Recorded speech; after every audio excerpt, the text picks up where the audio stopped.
I love the idea of Jaylen Johnson playing this weekend. Mark, tell us what happened in practice today. Give us the update on the possible secondary reformation this weekend, please. Spigs, the big news out here is that Jaylen Johnson of the groin injury was a full participant in practice today.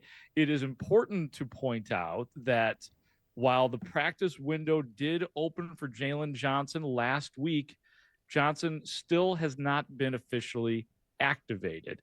So he did not speak to the media today, although there was Tyrique Stevenson standing near Jaylen Johnson. You will hear Jaylen Johnson's voice in this, but not intentionally necessarily, or was it? Stevenson, as we said, standing near Jaylen Johnson in the locker room, giving us the practice breakdown and whatever he could on Jaylen Johnson. He looks great. He look like he hasn't missed a step. Definitely excited to have him back. Think he's going to play? I don't know. He on his own time as usual. Speaking of him, but don't know when he'll play. Hopefully this week or next week, but pretty much on his own time and just excited to have him back. Oh, my God, is that amazing. He's on his own timing as usual. We love you, Tyrique. That is phenomenal, showing their relationship.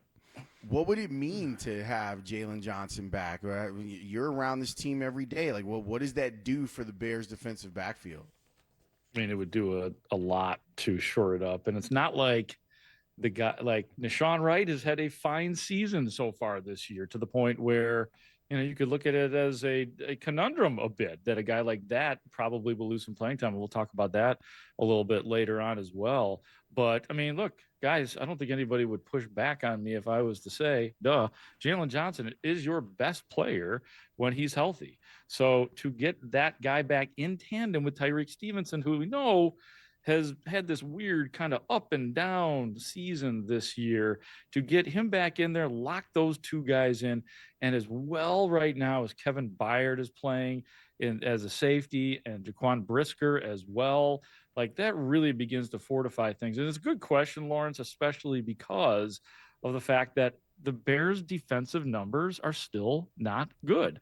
They are the best defense at forcing turnovers, but you go through just about every single major column defensively, and they are, you know, between 22 and 32 on that list. So this defense, if they are going to go anywhere for real this year, they must get better on defense, and that player coming back soon, hopefully, would be very helpful to this Bears defense. Can you recap the injury report in terms of just the secondary, even, Grote, or however much you want to do, just so anybody hopping in their car or tuning in late understands where we are at this point? Yeah, no, absolutely. It's a great point, because it's become so important now with these remaining games that people are healthy or getting towards being healthy. Not practicing today for the Bears, TJ Edwards still out due to the hand injury, which is, in all these injuries that he's been having this year, just been absolutely nagging. So no TJ Edwards out here today. No Tremaine Edmonds, did not practice with a groin injury. Roschon Johnson, thumb, was not in there, nor was Travis Homer. So your depth at running back hurting a little bit right now. Noah Sewell did not practice due to his elbow. Really quick, I'll just go through the limited guys. Limited today, Theo Benedette, Drew Dahlman, Kyler Gordon. There's another guy, too. Kyler Gordon was limited in practice. He has been back out here. I can't get a read on him as to when he might return. And I'll give you my opinion on Jaylen in a second, too. But Darnell Wright out there with a pectoral and back injury, but limited. Brisker, Byard, Jarrett, Jaylen Johnson, as we said, and DeAndre Swift were all full-time participants in practice today. I don't know, guys. Like, as far as Jaylen Johnson is concerned, I'll just say this. I'll put it this way. I have a better feeling about Jaylen Johnson potentially playing this Sunday than I thought I would have walking into Halas Hall today. And yes, it's pretty easy to say that based on the fact that he was a full-time participant. I don't know. I do not rule out the possibility that Jaylen Johnson is activated tomorrow. Would it shock me if he wasn't? No. But I did get a pretty good feeling today in that locker room regarding Jaylen Johnson. Not so much about Kyler Gordon. That makes sense because Kyler Gordon's window has just opened this week. Jalen's opened last week. But who knows? Who knows with Kyler Gordon? He was in that locker room. He was present. Guys aren't talking because they're not active, though. Grote, the Bears are getting a little thin at linebacker, and they ended up signing a linebacker this week to the practice squad because you've got Noah Sewell not really practicing. You've got TJ Edwards not practicing. Is this a point of concern for them right now? Yeah, and I think it should be. I mean, the TJ Edwards thing persisting for the Bears, that is obviously a problem. Tremaine Edmonds is having his best year as a Bear, and I'd have to go back and look at some of his Buffalo years to see where it is relative to that. I mean, this is, one of your top 3 or 4 defensive players this year, maybe second or third so far this year. So hopefully he is good to go. Ruben Hippolyte out there, I don't know that he is a guy that you trust for that many snaps at this point in his Bears career. So, yeah, I mean, a position of strength for the Bears, as it would feel on paper, just by injuries has been weakened. So hopefully we get some positivity on this injury report tomorrow, Lawrence. So to your point, Grote, 89 tackles so far for Tremaine Edmonds. His high in Buffalo was in his rookie year at 121. So he's probably going by that. His 4 interceptions this year tie his career high, which was in Chicago 2 years ago. So in terms of that stuff, and he's got 1 sack. His career high in sacks is 2. I think he's probably headed towards his best year. Twice a Pro Bowler in Buffalo, and he's got a good shot of being one this year, I would say. Well, and Speaks, I'll add one more thing, too, about Tremaine Edmonds. He was actually DA Dennis Allen was asked about him today, and again asked about is the position change he had, having been a middle linebacker most of his life, to being the weak side guy.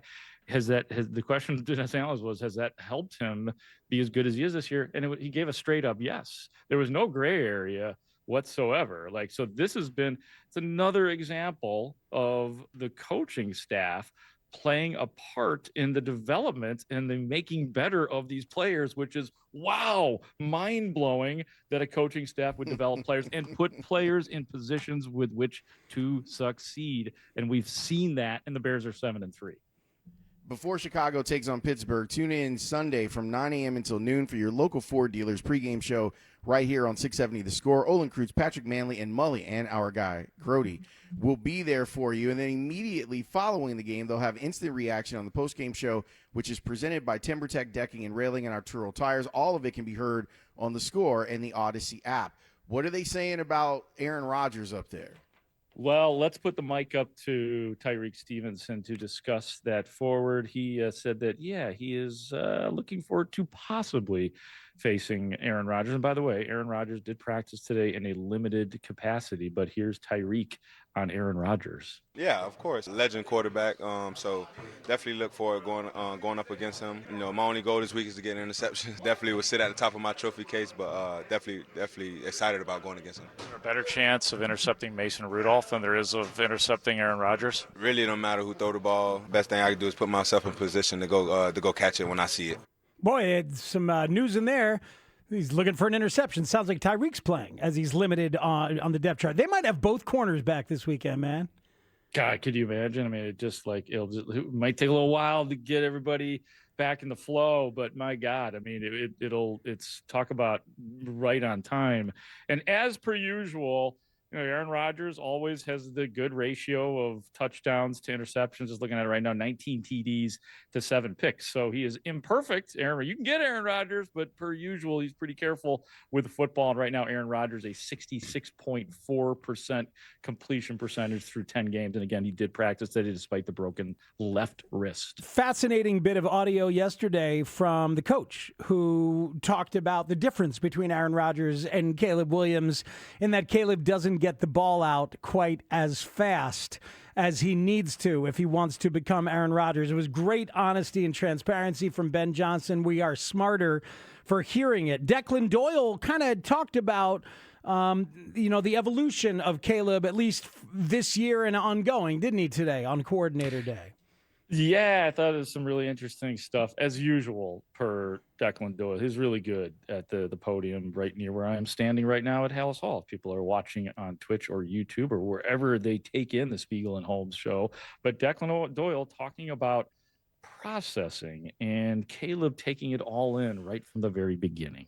You guys have thrown a lot of Caleb from the outset. How do you see him not only digest that information, but also implement it better now than he was in the beginning? Yeah, that was really the reason I remember in either off-season or training camp, everybody was looking at us funny for throwing a bunch at him. And we knew this was kind of the vision of where we wanted to go. We were going to give him a lot of information that he was going to have to process, and he was going to learn how to process it quicker and get better at it. He's done that every week, and that's something that we're still working through. But I think that, he would tell you right now he's come a long way from, the first day of the offseason until now, and we still got a long way to go, and that's the message. We weren't looking at him funny, were we, Speaks? We thought that this made all the sense in the world for them to throw the kitchen sink at Caleb and try to speed up the process of him learning. Yeah, it's true, Lawrence. I remember our discussions about it. We're like, oh, I get it. And I loved how it played out because they threw all this stuff at him, and then they simplified. In the final weeks of the preseason, they simplified, and they gave him very little in the first weeks of the season, then slowly expanded to more. I think it's been incredibly interesting to watch Declan and Ben, and I wish we heard from JT Barrett every once in a while, like just to watch this process. Mark, I think it's been the best of all the processes we've watched for the three young quarterbacks in a row here in Chicago. Yeah, I mean, they say they're going to do something. That's this coaching staff. That's Ben Johnson, and then they go out and do it. You're right. They hit us over the head with that. Well, we're just loading up his plate. Then we're going to pare it down, and they did to the point where Caleb does look better this year. He does look more comfortable out there this year. So that is, I love that they're at the point right now too. And this came up when I talked about this on Rahimi Harrison Grote out here from Halas Hall today as well. The one thing they keep on talking about that I love is that it's time for the next level is coming. Like he has accomplished a certain amount of the 100-level course, as Matt Nagy used to say. But even today, where we were talking about downfield accuracy, which appears to be the next big step, but they're all cognizant of it. Like they're all like Caleb knows it, the receivers know it, the coaching staff knows it, that part has to get better. And why wouldn't we sit here without some, skepticism and questions to be asked, but why wouldn't we sit here and say, yeah, this coaching staff probably will get that part down and get that part of Caleb Williams' game better too. So that's the next part. And they seriously have had a plan that they have followed. I'm sure at times you have to draw outside of the lines. You take out pages of your development booklet every once in a while. But for the most part, it feels like as maybe frustrating and difficult as it has been to get to this point of breaking down a quarterback, that a lot of this has gone according to plan for the Bears coaching staff. Let's go back to the defense for a second, because it's that thing that gets Speaks to smile as big as he is, with guys like coming back and the idea of Jaylen being on one side and Tyreek being on the other. And then if you get Kyler Gordon back and maybe you found a weapon X in C.J. Gardner-Johnson that you can now deploy in a different way. And Nashawn Wright has had a bunch of interceptions. So how does Dennis Allen make all of this stuff work? Yeah, well, the enforcements are coming soon, and here's how Dennis Allen answers that question. How are you going to fit all these guys in, man? We'll figure that out. Give us as many good football players as you can give us, and then that's our job to figure out how to, get them on the field and put them in positions to make plays. So we've always been excited about being able to do that and work with those guys. So Kyler's, just his experience playing outside, does that give you a potential different sort of matchup, being able to use him outside of his normal spot when he comes back? All those guys have flexibility in terms of what they can do. And so it's been fun, kind of getting up there and looking through what we can do and how we can utilize, each and every one of those guys. And have all those guys on the field at the same time. Oh, hell yeah. Give me that mindset. Give me that NBA mindset of like, just give me 5 good players and I'll figure out what to do. Right, Lawrence? I mean, like, you've been talking about it.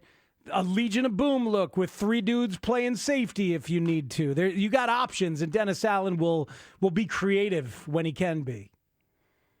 I love this idea. And he's right. Like the more better players you have, the more that you can do. You can change up looks. You can make them think one thing and then do something else. They could go with like the heavy package with C.J. Gardner-Johnson out there and Kyler Gordon, and then flip some stuff. And if ever there was an opportunity, this might be it. Where Aaron Rodgers has seen a lot of things, but if you can keep like cycling, it's almost like in basketball where you've got all these guys that have got fouls. Like now the Bears, if they get all their guys back, now you've got other guys that can go out there defensively and cause some havoc. And the mind is going, because it's like, all right, sure, they could play a nickel and with those 5 guys, but they could also play a dime with both heavy dime with both linebackers back and only 3 D linemen. If they want to, they could do whatever the hell they want. Who says they got to play 4 D linemen? You could play 3 D linemen and put Tremaine Edmonds on the edge and dummy some stuff up and bring people from wherever the hell you want. Let's go, right? Grotes could get really fun around here. Sorry, guys. My mic went off there for a second. And Dennis Allen can downplay it all he wants in terms of, and he's answered the questions, right? I mean, when we talk about the injuries, he can't say, well, yeah, we're 26th against the rush because of all the injuries. But I can tell you what he is thinking right now. He's rubbing his hands together and thinking about, trust me, all the things that you guys were talking about. And I'll even say, look, at the very least now, this is a case where from injuries come depth. From injuries comes surprise. And at the very least, you got a guy in Nahshon Wright who they should still use no matter who's healthy. But you have a guy who, if there is to be another injury to either Tyreek Stevenson or Jaylon Johnson, you feel completely comfortable putting that cornerback in. Not the same circumstance, but look even on the offense. Look at how they're building depth. Theo Benedet's your left tackle. You've got Braxton Jones as your backup. So, like, along the way in this year of this complicated mix of winning and development, you also have the building of depth for future years to come on this team. Did what happened last week in Minnesota with their special teams coordinator make it back to Halas Hall? It did. It did. And Hightower today, front and center, like he is with all the other coordinators on Thursdays. And for people who don't know, just a little background on what happened. Minnesota special teams coach Matt Daniels basically said, paraphrasing, that anybody could have done what Devin Duvernay did against his unit, his special teams unit in Mini, because everybody was just not in the right places. There's a total breakdown with the special teams on the big Duvernay return, which won the game for the Bears. So, in other words, not giving much credit to the player. Richard Hightower was asked that exact question. Are the players been hearing about all this? And you're going to hear, this is going to turn into a nice little social media rant by the end. Here is Mr. Hightower. Obviously, like some of our kids, like their social media, those guys, they brought it up and stuff like that. But me personally, what I'm focused on is the Pittsburgh Steelers. Like, we got a huge challenge going. Those AFC North teams, in terms of special teams, they all play outside. They all got good players. The special teams coach over there, Danny Smith, is a coach that trained me. I was lucky. I had 2 30-year veterans that I started with. Joe Marciano, all right, and then Danny Smith. And he's been doing it 31 years, 13 years at Pittsburgh. That's where my focus is, to help my guys this week, because we're going to have to be ready to rock and roll this week. All right, if we want anything to happen this week like it did last week. And I'm just happy for our players, but we've turned the page, and we worried about the Steelers. That's the only thing we can worry about, is going 1-0 this week. You're not on social media? I don't get on social media. I really don't. And the reason why I don't get on social media is because, first of all, I don't know how to work all that stuff. All right? And second of all, I tell our kids to stay off of social media if they can, because they don't need validation from anybody. What they need to do is work. They don't need to worry about what anybody says about them negatively or positively.